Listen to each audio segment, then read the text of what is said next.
Graça e paz da parte de Deus, nosso Senhor Jesus Cristo. Amém. Irmãos, hoje nós já vimos falar sobre cura. Eu também quero falar sobre cura, mas uma cura mais especial, a cura da nossa alma. Nós ouvimos falar sobre Jonatas. Jonatas teve um chamado, ele tentou fugir, ele mesmo confirmou: se eu fugir para o mais profundo oceano, o Senhor estará lá. Se eu ir para o confim dos mundos, o Senhor estará lá.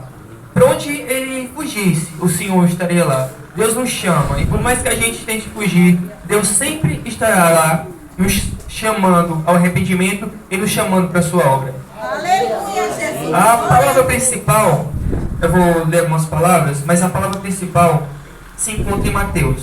Abre aí, Mateus. Mateus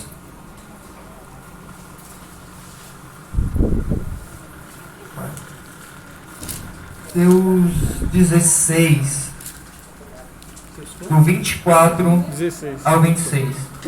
Mateus 16, do 24 ao 26. Eu gostaria que os irmãos abrissem, porque eu vou abrir outras passagens. 16. E 4 até 26. até chegar nessa.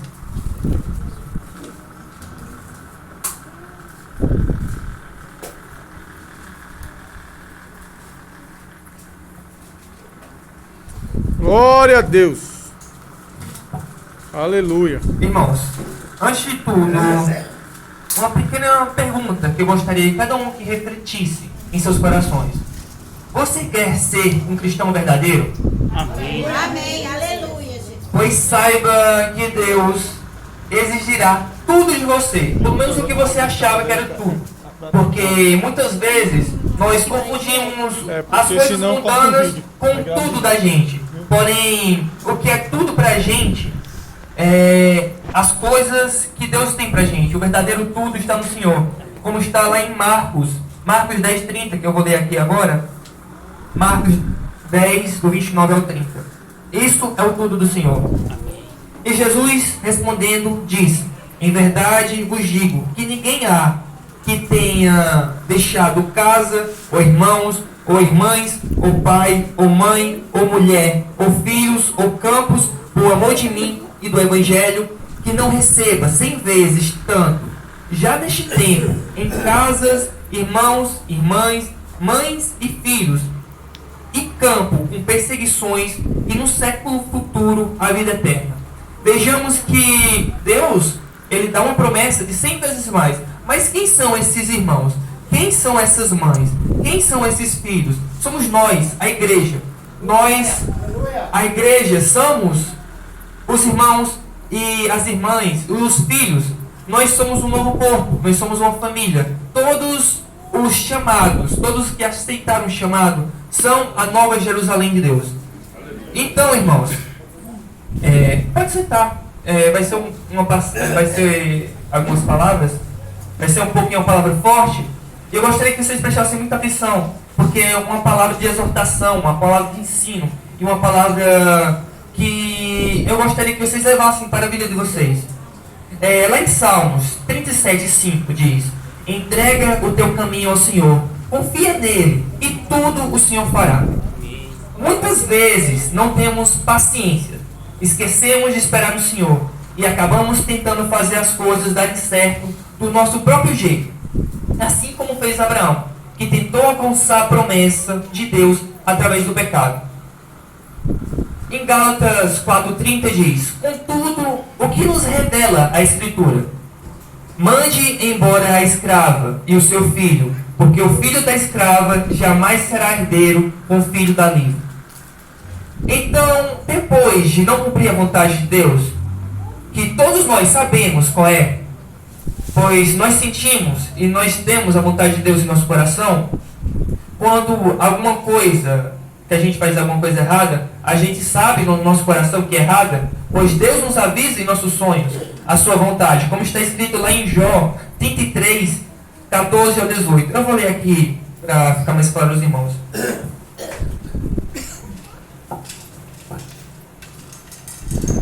Jó 33, 14 ao 18. Antes Deus fala uma e duas vezes, porém ninguém atenta para isto. em sonho ou em visão, de noite quando cai no sono profundo, sobre os homens, e adormece na cama. A sua instrução para apartar o homem o seu desígnio, e esconder do homem a soberba, para desviar sua alma da cova e a sua vida de passar pela espada. Vejamos que Deus nos avisa. Nós sabemos quando as coisas estão erradas. Nós sabemos o que é pecado. Nós sabemos o que é errado. Abraão sabia que era errado alcançar a bênção através do pecado. Buscar uma forma de alcançar a bênção sem for de acordo com a vontade de Deus. Todos nós sabemos o que é pecado. Todos nós sabemos o que é traição. Todos nós sabemos que é roubo. E nós sabemos que isso é errado. E nós temos isso no nosso coração. Então prestamos bem muita atenção para não tentar alcançar as bênçãos através do pecado. Depois de descumprir a sua vontade, muitas vezes tentando alcançar a bênção de Deus através do descumprimento da sua vontade, ao nos encontrar em situações ruins, estas que são fruto do nosso pecado, suplicamos para que Deus conserte a situação que nos encontramos. Imploramos que Deus mude tudo. Porém, não queremos abandonar o pecado. Porém, assim como Deus ordenou que mandasse embora a escrava, e Ele manda que nós mandemos embora o pecado. Não busquemos as bênçãos de Deus descumprindo a sua vontade, esperando que Ele conserte tudo depois, pois isso não vai acontecer. Não busquem as bênçãos de Deus de uma forma pecaminosa. Não tentem alcançar as glórias e as bênçãos de Deus através do pecado, através das coisas que vocês sabem que vai dar errado. Nós sabemos que uma coisa desagrada a Deus. Então não tentem buscar as bênçãos de Deus através do pecado.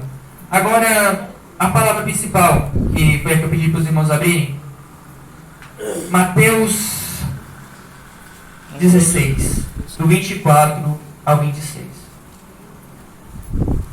Então disse Jesus aos seus discípulos: se alguém quiser vir após mim, renuncie a si mesmo, tome a sua cruz e siga-me. Porque aquele que quiser salvar a sua vida, perder-la. E aquele que perder a sua vida por amor de mim, achá-la. Pois o que aproveita o homem ganhar o mundo inteiro e perder a sua alma? Ou o que dará o homem em recompensa da sua alma? Irmãos, acho que é 16, 24 ou 26. Né? Jesus chama que nós tomemos a nossa cruz, que nós carreguemos a nossa cruz, que nós larguemos as coisas do mundo. Do que adianta vocês ganharem o mundo inteiro? O que adianta eu ganhar o mundo inteiro? O que adianta nós ganhamos o mundo inteiro e perder as nossas almas? Verdade. O que adiantou Abraão tentar alcançar a bênção através do pecado? Ele teve, depois que mandar embora o seu filho e a concubina, que não é concubina, a escrava Agar. E o que aconteceu? Um filho acabou sendo isolado do seu pai. E esta nação, Ismael, até hoje é inimiga de Israel. O que aconteceu? A bênção se tornou em maldição. Quando nós buscamos alcançar a bênção através do pecado, quando nós buscamos querer Deus através do pecado, nós acabamos transformando a bênção em maldição. Como Paulo disse, o que direi eu? Farei males para que me venham bens? De maneira nenhuma. Porque se eu falo isso, sou transgressor da lei. Não sou transgressor da lei. Se eu falo, fazei males para que me venham bens, a minha condenação é justa. E nós temos um chamado, irmãos. Ser cristão não é apenas dizer, eu sou cristão. Quando você assume esse título, você está representando a Jesus Cristo. Todas as suas falas, todos os seus comportamentos, ferirá, manchará o nome de Cristo, se forem errados. Não é dizer, vivam em santidade, mas mostrar a vivência em santidade através da sua vida. Não adianta dizer aos do mundo que parem de beber, parem de prostituir, parem de pecar, se você não dá um exemplo. Nós estamos aqui para ser sal da terra. Se o sal for insípido, de que adiantará? Nós estamos aqui para ser a luz do mundo. Se a luz do mundo estiver sobre as montanhas e não poder alumiar a cidade, de que adiantará? Se nós não formos a luz e o sol da terra que transformará esse mundo, se nós não mostrarmos o exemplo, de nada adianta a nossa fé, porque é uma fé morta, é uma fé falsa. Nos analisamos, primeiramente a nós mesmos. Não apontemos os dedos aos que estão de fora. Nós temos que tomar conta dos que estão de dentro. Nós temos que olhar para nós mesmos e refletirmos se estamos no caminho da verdade, se estamos no caminho da vida. Porque, como está escrito lá em Isaías, por um dia o pecador pode se salvar, mas por um dia o justo também pode se perder. Então nós devemos vigiar, nós devemos olhar o nosso coração. Porque, como diz Joel, rasgai os vossos corações e não os vossos vestes. Rasguemos nossos corações a Deus. Confiamos no nosso Deus. Confiamos que a cruz que a gente carrega não é uma cruz de condenação, mas é uma cruz de salvação, uma cruz de libertamento. Que aqui agora pode parecer doloroso, pode parecer difícil passar por perseguições por amor de Cristo. Pode parecer difícil ver que as coisas não são do jeito que a gente quer. Pode parecer difícil que você tenha que se manter num casamento que às vezes você acha que não é do agrado de Deus, mas quando você se casa, você acabou entrando numa ligação com Deus, que representa Jesus e a igreja. O marido representa Jesus, a mulher representa a igreja. Aleluia. Se vocês, cristãos, que representam Jesus Cristo e a igreja, se separam, o que acontece? Vocês quebram a representatividade de Cristo e a igreja.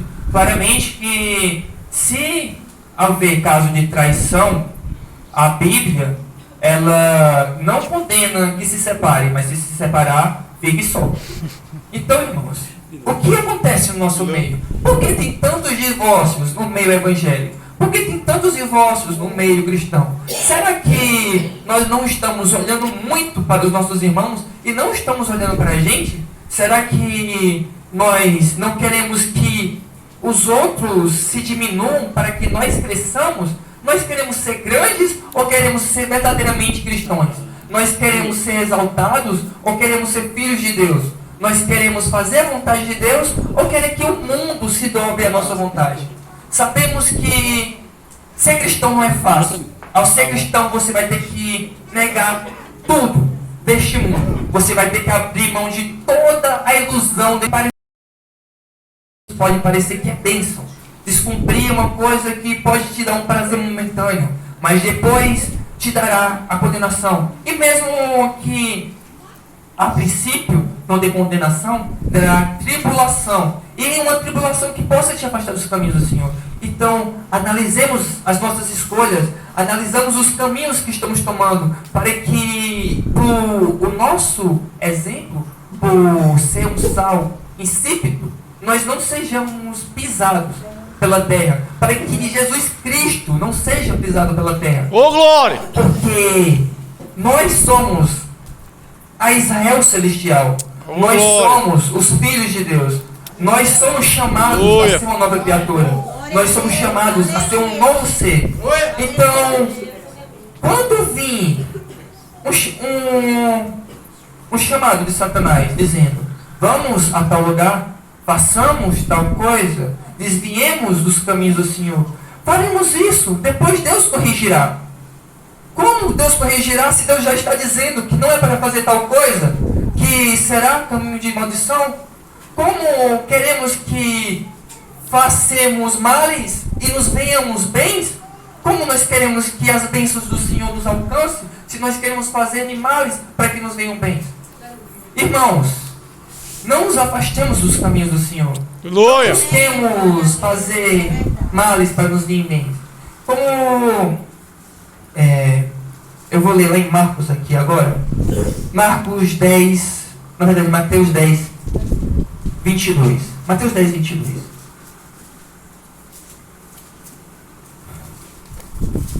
Aleluia! Aleluia, Jesus. Glória a Mateus Deus.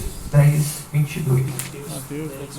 E o diabo de todos sereis por causa do meu nome, mas aquele que perseverar até o fim será salvo. Odiados por todos nós seremos ao carregar o nome de Cristo, mas aqueles que perseverarem até o fim serão salvos. Não são aqueles que se dobrarão às coisas mundanas, não são aqueles que se dobrarão às vontades da carne, não são aqueles que se afastarão do Senhor, que herdarão, mas são aqueles que perseverarão. Deus está batendo a porta dos nossos corações. Ele quer que nós mudamos, sejamos uma nova criatura, que não seja mais eu, mas que Cristo vive em mim. Não é somente para vós, mas também para mim. É uma exortação para todos nós, para que nós não desviamos dos caminhos do Senhor. Sei que é uma palavra dura, uma palavra de exortação, mas eu sei que todos nós aqui podemos suportar essa palavra, porque é uma palavra de vida, uma palavra que transformará a nossa vida. Eu espero que todos tenham levado e observado bem cada uma dessas palavras, porque nós temos a tendência de apontar o dedo para os nossos irmãos, mas nós não temos a tendência de olhar para nós mesmos. Nós temos a tendência de condenar o mundo. Mas agora não é a hora do juízo. Agora nós temos que prestar atenção nos nossos. Nós temos que prestar atenção na igreja. Porque a concupiscência, a mentira e os falsos profetas e pastores têm cada vez mais se instalado. Nós queremos que o mundo se converta quando nós mesmos estamos nos contaminando, como nós estamos nos desviando dos caminhos do Senhor. Como nós poderemos salvar o mundo se nós não estamos na presença de Deus? Como nós poderemos levar a verdade da palavra que salva, que cura, que modifica, se nós queremos fazer como Abraão naquele momento? Porque Abraão se arrependeu. Naquele momento, como ele receberia a bênção através do pecado? Como nós receberemos a bênção através do pecado? Como nós levaremos bênção se nós queremos viver uma vida totalmente dissoluta? Queremos fazer coisas erradas esperando que Deus conserte tudo depois e ficar nos lamentando porque as coisas não estão dando certas? Porque Deus já nos avisou: meu filho, não vá para tal caminho, isso não é minha vontade. Nossos corações sabem o que é bem e o que é mal. Nossos corações sabem o que é a vontade de Deus. Deus nos fala em nossos sonhos todos os dias e nos avisa. Deus está ao nosso lado. Ele nunca nos desampara. Porém, irmãos, quando chegar, que provavelmente chegar, nós temos momentos de queda. Quando chegar esse momento, faça a vontade de Deus. Como Jonatas depois fez, se arrependeu e foi pregar para os ninivitas. E eu creio que esse livro de Jonatas só está escrito porque Jonatas se arrependeu de ter fugido da vontade de Deus. Ele se arrependeu do pecado dele e escreveu por exemplo, para dar exemplo, porque ele deu a profecia. E antigamente, se a profecia não se cumprisse, os profetas, eles eram tidos como falsos profetas. Mas ele não foi um falso profeta, ele anunciou a verdade. E ele se humilhou, ao meu ver, ao escrever este livro e deixar para a gente. Ele se arrependeu e colocou aquilo como exemplo. Que por mais que a gente pegue, por mais que a gente queira se afastar dos caminhos do Senhor, por mais que a gente queira desagradar ao Senhor, por mais que a gente não queira fazer a vontade de Deus, Deus ainda dá uma segunda chance para nos arrepender. Jonatas clamou no fundo da baleia. Quando a gente se encontrar no fundo do poço, que nós clamemos ao Senhor, para que nós sejamos restabelecidos na sua obra. Quando nós nos desviarmos dos caminhos, fazei as coisas que desagradam a Deus, que nos afastarão do Senhor. Eu digo isso, meus irmãos, porque, embora eu não tenha começado na igreja evangélica, desde berço, desde bem pequeno mesmo, eu estava na igreja falando da palavra de Deus. E teve um momento que eu achei que aquilo era eu. E a soberba e o orgulho cresceu no meu coração e eu caí. Mas Deus teve misericórdia de mim e me tirou do fundo do poço, me tirou da depressão, me tirou do canto que eu achava que não ia sair. E depois ele me mostrou a verdade e a vida, que é seu filho Jesus. E hoje eu sou imensamente grato. Eu sei que há momentos que eu caio, há momentos que eu peco, mas todos os dias eu clamo ao Senhor, para que Ele não me afaste do seu caminho, pois eu sou homem fraco e pecador, e não sou nada sem o Senhor.